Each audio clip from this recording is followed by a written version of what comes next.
What is up, Skynet, bringing you a Scarlet and Violet breakdown analysis video. This is number 4. We did 3 others in the past, and we covered a lot, because we had like a whole 50-minute video, and I only missed one other thing, because I did cover most of it. There was the little Skittle and Go-Goat screenshot where there was a Pokemon Center in the background, nothing too big, and I actually cut out a part of when I was explaining Titan because I was running out of time, because it was pretty interesting, because when I did more research post-editing, I keep finding more and more stuff, and I was like, whoa, that was like really interesting. So I'll just share it here now just to get that out the way, because just to recap about Titan, because you might think to yourself, what does a whale has to do with Spain? So Titan is based off a narwhal and a whale, and with these narwhals, they were very rare animals that, like, when they would cut their horns or whatever, they would claim that these were unicorn horns, very magical, mystical unicorn horns, and they would sell them to European royalty. And with these royalty stuff, it was considered very rare,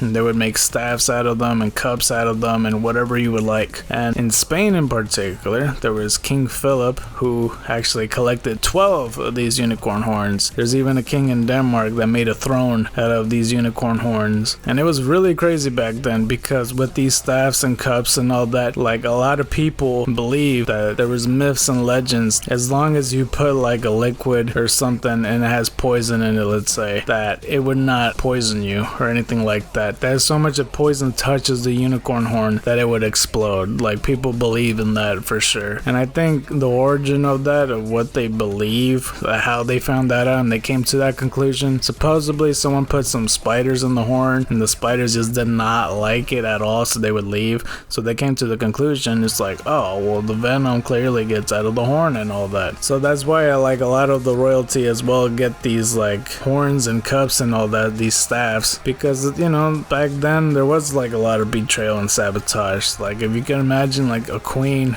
being kind of paranoid, thinking that she's gonna die one day because somebody's gonna like slip poison in there, but as long as she has that unicorn horn cup, there's no way she could get poisoned. That's what they believe. Like, they would get these artifacts, not really artifacts, but you know what I mean, they would get these to prevent that. There are people that claim, like they swear by it, that this works, that these unicorn horns prevent poison fully, that there was guys that went like, oh no, I know for a fact that it works. I fed my pigeons this, I fed my pigeons poison and then gave them like powder unicorn horn, you know, shavings, and fed it to the pigeons and they turned out okay. And then there was like another source saying that when a guy bought a unicorn horn, he like put poison in a cup made out of this stuff and he gave it to his like maid or something, and when the maid drank it, that the maid ended up dying, and that man felt so ripped off because of all this stuff. So yeah, there was a lot of that. Yeah, because I didn't mention about the staffs and cups and stuff, but I didn't mention about the poison properties of the unicorn horn, or, you know, more specifically the narwhal horn, because, you know, that's what they say. I think it's just the false advertisement just so they could get more money, just calling it unicorns, because people recognize the name unicorns, because not everybody back then knew what the fuck a narwhal was. I never even seen a narwhal in person. I don't think a lot of people could say that, you know? Anyway,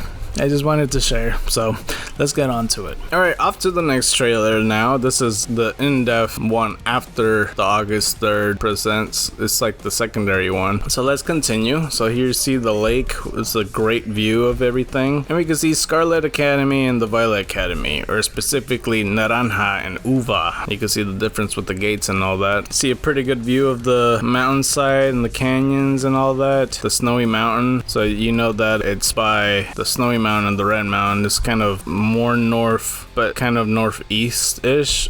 We see Luxio and Luxray. I don't know if I confirmed them yet, but that also includes Shinxton to be confirmed in the game, and you see a tower right there. So it's kind of interesting with these towers, because they have to be important. I just don't know what it could be up there. See 2 Gyarados swimming. We already saw a thing with that. Oh no, it's the same clip. Never mind. With the Murkrows and Honchkrows especially, it's the same clip as well. This is different though. We got the Snowy Mountains with the Pokemon Center. If you decide to go here first, I mean, I could kind of see people people going to Grusha first, since it's the very first gym leader announced, so that would be kind of interesting. Like how the sun was gleaming there. Same clip with the Sunflora. So here's a look of the street in some city that I'm not sure of, but like there's French bread right there, and there's like a Pikachu, I think, window shopping. I don't know what the hell he's doing. These two girls holding a bag on the left. That's pretty much all I see notable. I mean, I see Luxio's in the background, I think. Wait, was that not? Oh no, that wasn't Pikachu, that was Raichu. I thought because of the shadow it like looked dimmer. It's not even yellow, it's orange. And it says right here, Paldea, as you see the Scarlet Trainer running past, and you see like some people standing around. I don't know if that means like later when you go back and forth that eventually trainers will pop up to battle, but at the same time I'm pretty sure they just talk to you. Another view of the trainer running past. Some palm trees, and here's the angle that we didn't see this place before, or maybe we have, I'm not sure, but this looks like the east side, unless it's the south and we're kind of from the southwest direction. It could be that too, and making it look like it's from the east. There's a Pokemon Center there. No, that's the east one, because the red mountains are in the background, because all the mountain stuff are way up north. Set out on the back of the legendary Pokemon. So Koraidon and Miraidon. We see Koraidon interacting, and we see Miraidon, the Violet Trainer, just smiling. It's a bit weird. I don't know why I find that weird. We see Koraidon getting set out, as long as I'm pretty sure Miraidon's also, yeah, is getting summoned to. Side views from the different areas, grassy cave and dry grassland. I still don't know what to call it. Maybe I should just call it Savannah or something. We see Koraidon swimming normally, and Miraidon kind of jet skiing across. And of course, their gliding modes. You do have like a really big leap, as I mentioned, but we saw it more so in Koraidon and not Miraidon yet, but there you go. Some clips that we already seen, hang on. Oh, and we see the Makuhita on the side there. This is different, snowy mountains on that, so it's kind of like to the left of the northeast area. A story you weave as you desire. And we see a better look at the map on the background. That's pretty cool. It's kind of a basic map compared to what we have, so there's that. You should look at the Scarlet Trainer running in. I'm pretty sure you get it. Yeah, so yeah, there's the Rockruff in case it wasn't zoomed in enough for you, because I know that the other screenshot wasn't the best. Naranja Academy and Uva Academy. Yeah, because I'm pretty sure this is voiceover, but like since I'm commentating, I don't want double voice to happen, but I'm sure they're explaining all this. There's Librarian Psyduck again. And in this cafeteria, there's Pulte guys serving them tea, I guess. I don't think they realize that when they drink the tea, their souls are gonna get like literally sucked away, so there's that. But yeah, this is clearly the Scarlet Academy, the Naranja Academy. And here's Jock yet again in the Violet school. He's teaching homeroom or whatever the hell he teaches. And here's the Scarlet Academy, the Naranja Academy. And I really just want to say just Scarlet or Violet, to be honest. Well then, it's time that I explain your independent study assignment. As usual, the theme will be a treasure hunt. So what, I mean, has the upperclassman ever said what this treasure is? Because he's saying it like if it's an anniversary thing. I don't know, I'm still saying that there's something very sinister here. Like, I feel like he's trying to look for something more, and for people to keep exploring out, and then they get word back, it's like, oh no, we found something bigger than that, and this is actually what he's looking for. I feel like that's what it is. Maybe the smaller treasure is just something that he's just trying to cover up. But here's the Violet Trainer in that place in front of the academy, and you can see like the 18 typings down there, as we saw with the Sonic 06 look-alike, the town that is. The Scarlet Trainer looking around, the gym symbol. I don't understand why it's the gym. I think at this point is when the narrator was talking about the 3 storylines and hinting that this could also be one. It's the evil team with race flags and all that. The Shattered Star Team Streak, maybe, is what they're called. I don't know. There's this tower. It's not the same as the other ones. And Nimona, you have to prove yourself to the Pokemon League to officially get the title of champion.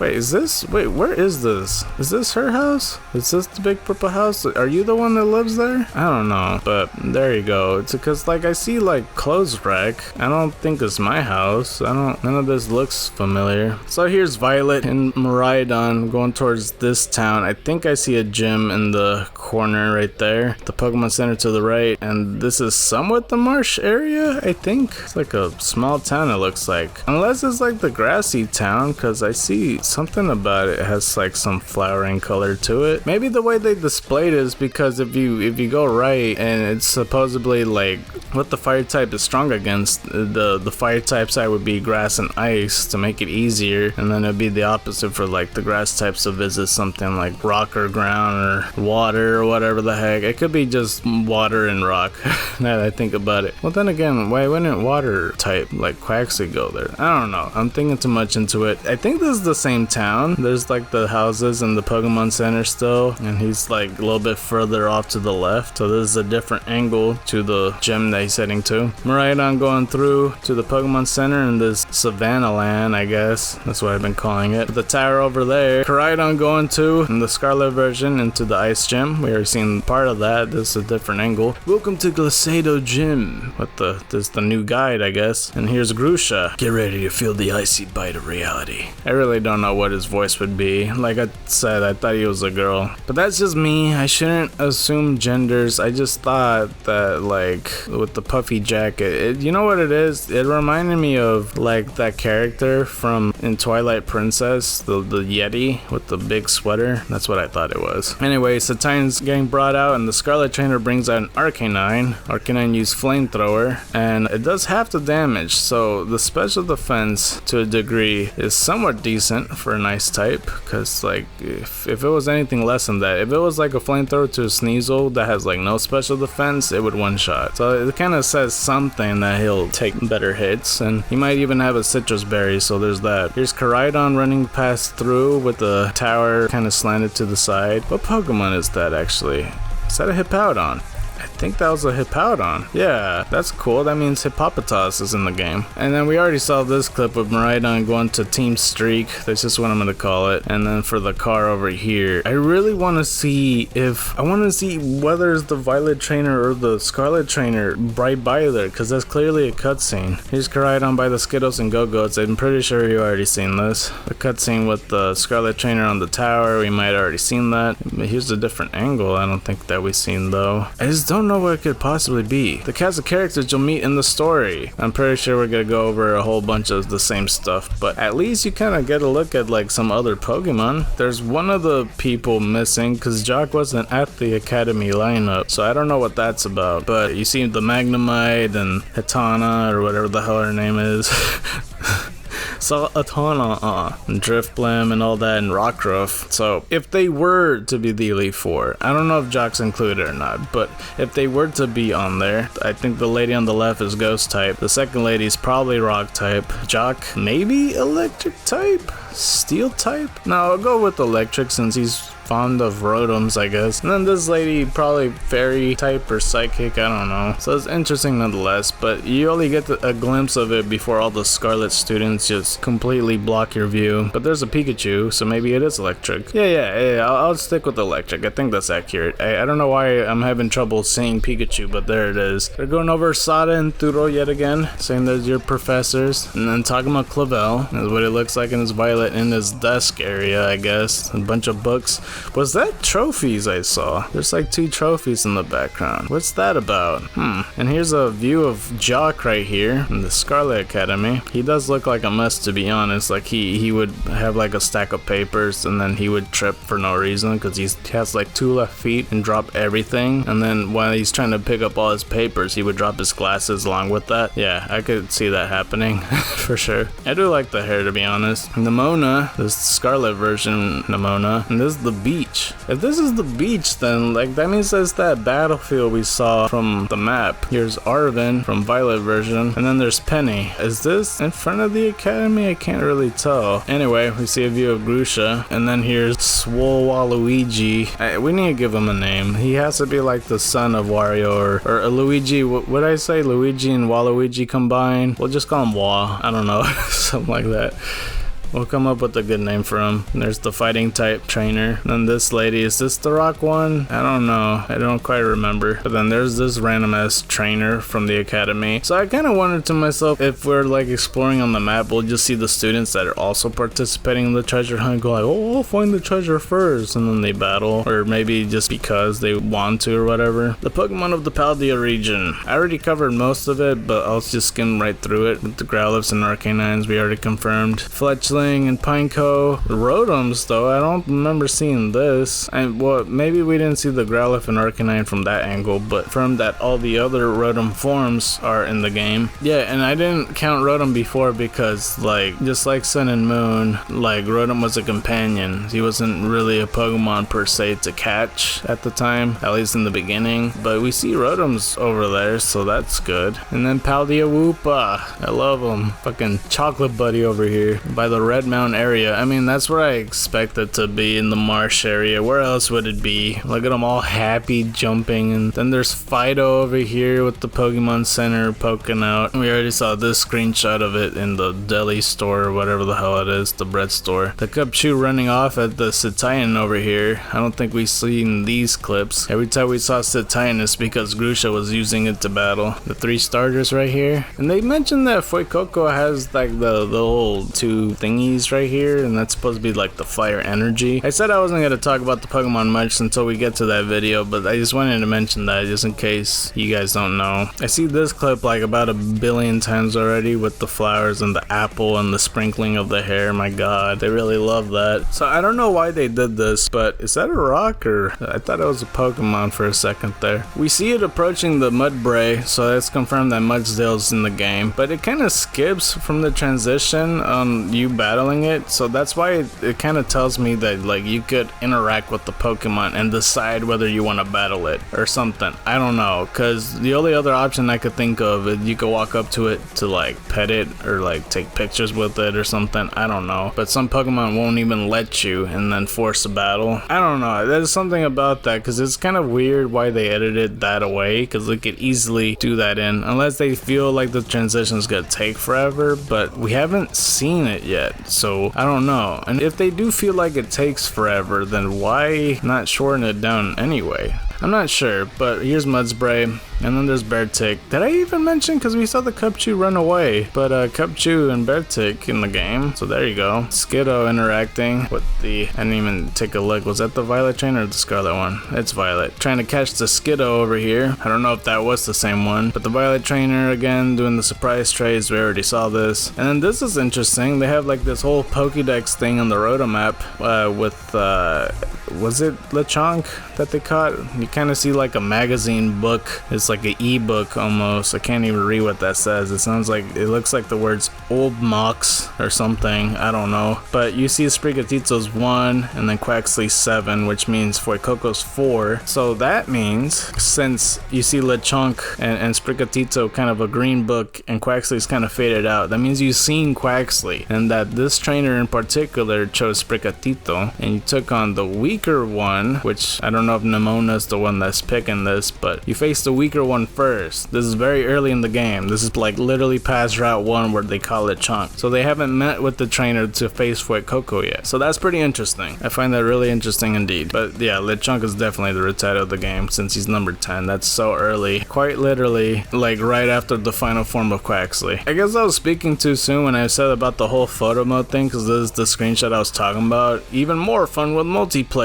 And you see the arms extending out with them taking pictures of all his friends, and then they're doing their poses or something. I don't know why the guy's fist bumping. He's gonna get a motion blur. Anyway, I guess I also was talking too soon about this with all the other players literally teleporting to the yellow pad, but that's fine. We already knew something like that was gonna happen. But the Scarlet trainers and the Violet trainers interacting with each other, it looks like a nice area. I really like that waterfall on the side. Them running all together into the journey. I'm not really sure how if they are gonna go in their own separate directions, with the Koraidons and Miraidons all running and cycling. Look at them getting along. And then this town, this must be the grass town, because there's like flowers everywhere. I think there's like that corner, that corner, that corner. I probably shouldn't do that. It's giving me a lot of editing work, but yeah, that corner too. So I'm OCD. So there you go. Is that a deli store or what store is that? I don't know, but they're in front of it. Here's all the Pokemon over here. All of these I've confirmed already, so there you go. In the Academy Town. The mysterious terrestrial phenomenon, showing the Eevee off, having a normal terrestrialized Eevee. As you see with Sprigatito taking on Lechonk. This is level 9, so it's very, very early on. Terrestrialized, so Sprigatito has Leafage on here, and Bite, Scratch and Tail Whip, versus Lechonk that's male, and they've been going at it. Like, they already caught a few Pokemon as you see on the left. But terrestrializing, that's kind of the symbol of the sails. Maybe that's what it's supposed to be. Maybe it's a crystal and not a boat with sails on it. It's just confusing because to me it just literally looks like a boat. But there's terrestrializing Sprigatito, and it's the grass terraform, of course. Well, I don't know about that. I don't know what type it could have been, but they're always been showing like the main types that it already has. But it is stronger, don't get me wrong. Fuecoco with the fire terraform, and then Quaxley with this water terraform. Sprigatito using Leafage. I don't know if it does extra damage. I'm assuming it does. Fuecoco using Ember on Hoppip, which we already confirmed in the game. And Quaxley using Water Gun. Did I already say Houndour's in the game? If I didn't, then yeah, Houndoom's also in the game. Pikachu with this terrestrializing form. Oh, whoa, I saw that. Look at the moveset. Thunderbolt, Iron Tail, Fly, and Agility. It's level 36 Pikachu versus a level 25 female Donphan. With this specific Pikachu, as you see, Pikachu can't fly, but because of terrestrializing, it turns into a flying type Pikachu. Exclusively just flying type, which is based off like the flying balloon Pikachu from like Yellow, which I think is pretty cool, except it wears it on his head and not like around his waist or anything like that. Terra type normal, Terra type fire. Drifblim isn't normally fire because it's ghost flying type, so there you go. And Azumarill, Terra type water, and Eevee is Terra type normal. And I think around here is where the narrator is talking about, well, I mean, you could also get a different type of Eevee, and it confused me at first because it's all like, is it because it's like telling you that it's trying to evolve into these specific types or like what? But no, they could have used any other Pokemon, but there has to be Eevee. Well, for me, it's confusing. What I'm saying is, it would have been a better example had they said like Lechonk or something, like, oh, you could have a grass type Lechonk or a water type Lechonk, or even saying like a Wingull, like an established Pokemon to say about this stuff. But no, I don't know if you guys know what I mean. I'm just saying, like, since Eevee could evolve into Leafeon and Vaporeon, that it's alluding to this, that's how they get their Terra types. Like I said, it works like hidden power, it's just random. Except for the raid battles, of course. As you see this Scarlet trainers passing by these Ghastlies with this crystal glowing in the night, take on Terra raid battles with allies. But yeah, with a lot of these raid battles, the majority of them are very worth it. Here's the footage of that again. I don't know why they're showing that. Unless that is the cutscene. Maybe it wasn't the first time that they were terrestrializing, but the first time they're interacting with the crystal to get into battle. But the two Scarlet trainers and the two Violet trainers going head to head versus Gardevoir over here. You can see it in the reflections. Hydreigon, Serena, Hatena, and Pelipper. I could be saying that wrong. I'm still not used to the Sword and Shield Pokemon. Such a noob when it comes to that. And a water type terraform Gardevoir. And the reason is water type. You have to think about it like defensively and offensively. Gardevoir is weak to steel type, and since it's Psychic Fairy, if it uses Flash Cannon and it changes to water Terra type, it's got to resist that move and hit it back for even harder, because most steel types don't really have the best special defense, especially if it's something like Steelix. Just for example's sake, I mean, there could be other reasons why it's a water Terra type, but it is a good Terra type and it's very much justified. But they're battling this water type Terra type, and you can see the Scarlet trainer kind of posing and cheering on in case you can't chip in this battle. It'll boost all the other stats of the other Pokemon. So there's that, since the raid battle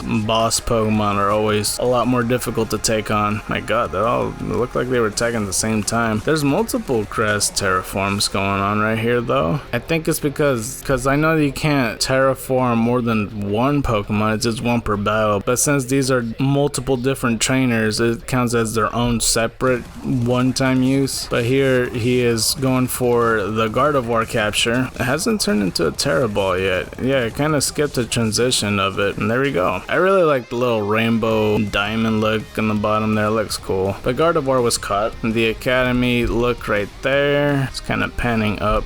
I can't tell if it's the Violet Academy. Either way, there's this grassland place. Koraidon going up on the mountain. Yeah, we already saw most of these. With the water, with the crystal branch. Donphans. I don't know if we've seen Donphans, but we've seen these Pikachus. Smoliv using Absorb on Lechonk. So they're attacking Golduck. Hydreigon attacking Hariyama. Fire-type Dragonite. Koraidon interacting with the Scarlet Trainer here. And then the Violet Trainer interacting with Miraidon. Scarlet Arven battling. Violet Nemona battling. Grusha sending out his Titan more likely, or whatever first Pokemon he has. Koraidon, Miraidon, changing its forms. Yeah, there's a lot of the clips that we've seen here yet. I don't know what that is though. What is this Azumarill? Like, there's just an explosion and there's not enough to glimpse it on time. What is that? I could barely tell what it is, but the Terraform Azumarill is attacking whatever this may be. I want to say it's a Hariyama. I really don't know, and I really can't tell either way. So there's that. Persian attacking a Makuhita with this normal Terraform Blast. Driftbloom attacking Sawsbuck. And then the Scarlet and Violet Trainer posing next to the legendary Pokemon. That looks really cool.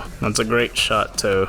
Okay. So that is it for this Scarlet and Violet video. I am still trying to catch up. There's been 2 other videos since the time of recording that I had uploaded, and still very behind obviously. I'll still try to catch up as much as I can. It's looking pretty bad for the next couple of weeks because I got like 1 month left and I feel like 4 or 5 Scarlet and Violet videos behind, but I'll do my best. Either way, I did forget to mention about like the teacher next to the windmill that might not be a teacher. I did kind of mention something about that, but I never confirmed it. But I saw the other screenshot. That's not the rock trainer that was next to the other teachers. So I think it's just a random trainer, like maybe a female bird keeper or something. I'm not sure. And I never mentioned about like the Sinistea here right next to the Poltegeist. So they're in the game obviously. Never really pointed that out because there was also Makuhita in the background. I don't know why I didn't see all this stuff. I think it's easier to see in the video slowed down because you could kind of see all of them floating around. Other than that, I'm not sure if like, because I noticed it a lot with like Sprigatito, Fuecoco, and Quaxley, and I kind of thought to myself when they have like their Terraform types, like is it just as simple as like with the same types that it would just give them stab? I feel like they should do more than just, you know, 1.5 stab. I feel like they should just have double or even triple, or else like I feel like having the same type of Terra type not so much as helpful like compared to a Pidgey that's like a Ice Terra type, for example, instead of getting like a Thunder Pikachu Terra type. It's be like, well, I mean, it doesn't benefit me more, it just gives me an attack that's just stronger. I don't know if you guys know what I mean. So I feel like something that would make it so I would want to use a same type Terraform would be better if it's just like 3 times or something, like just make it brokenly strong. Because other than that, if I get a Terra type that's the exact same type of the Pokemon, that's gonna be boring as shit, honestly. Hopefully they do that though. As for Flying Pikachu, I didn't really think about it. I just thought they just threw it in because it's like, oh, Flying Pikachu is official now, you know, since like Pokemon Yellow and the TCG and all that. But not like Pikachu, you know, obviously electric types has one weakness being ground, and since flying type's immune to it, then, you know, there's that. I feel like it kind of raises more weaknesses though, because then you're no longer just weak to ground, you're weak to like multiple types. Now you're also weak to electric, ice, rock,